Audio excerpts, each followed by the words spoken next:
সেই হলো বাবা আজকের আমাদের কাছে পরম বৈষ্ণব।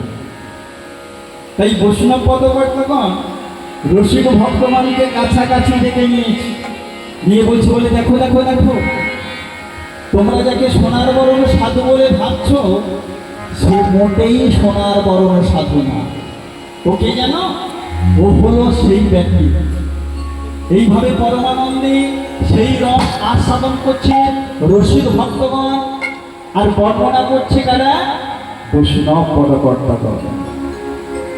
এই বৈষ্ণব পদকর্তাগণ বলছি, ও কি জানো, ও হলো সেই ব্যক্তি যিনি দাপরে রাধা অঙ্গ দিয়ে গোবিন্দের গো আর রাধাররা দুই তনু বিস্তৃত অঙ্গ হলো আমার গোড়া, যিনি ওই নদিয়ার ভাগ্যাকাশ আলো করে সচি মায়ের কোলে ধরা দিয়েছে।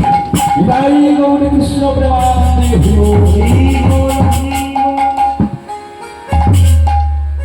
বৈষ্ণব পদকর্তা বলছি, বলে দেখো, আজকে তো উনিই আজকে আমাদের সম্মুখে বাহু উত্তোলন করে কৃষ্ণ কথা হরি কথা বলছে। বলে দেখো দেখো দেখো, তোমরা যাকে সোনার বরণ সাধু বলছো, তার আরো কিছু গুণের কথা আছে, তোমরা শুনবে তবে শোনো বলি। এইভাবে একে একে বুঝিয়ে বলছে বৈষ্ণব পদকর্তাগণ রসিক ভক্তগণকে। কি বললেন? বলে বাহিরে দেখিছ সরল সুন্দর, বাহিরে দেখিছ সরল সুন্দর,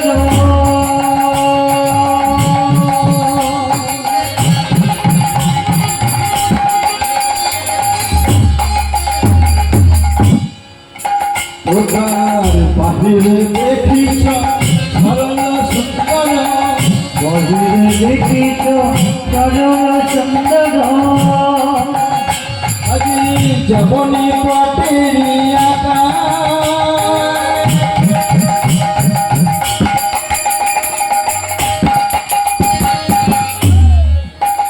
ওটার বাহিরে দেখিছ সরল সুন্দর, জবনি পটেরি অন্তর দেখিলে দেখিতে পাঠিবে, আইরে সে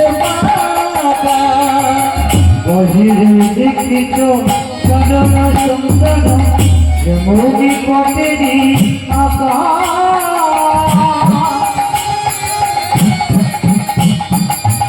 অন্তরে দেখিলে দেখিতে পাইবে, আইরে চিনিতে মাতা, নদিয়ার নিমাই সোজা হইয়াছে, ওই নদিয়ার নিমাই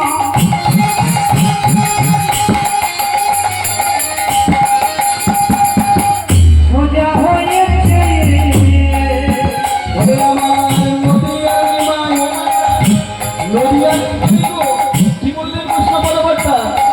নদিয়ার নিমাই সোজা হয়েছে,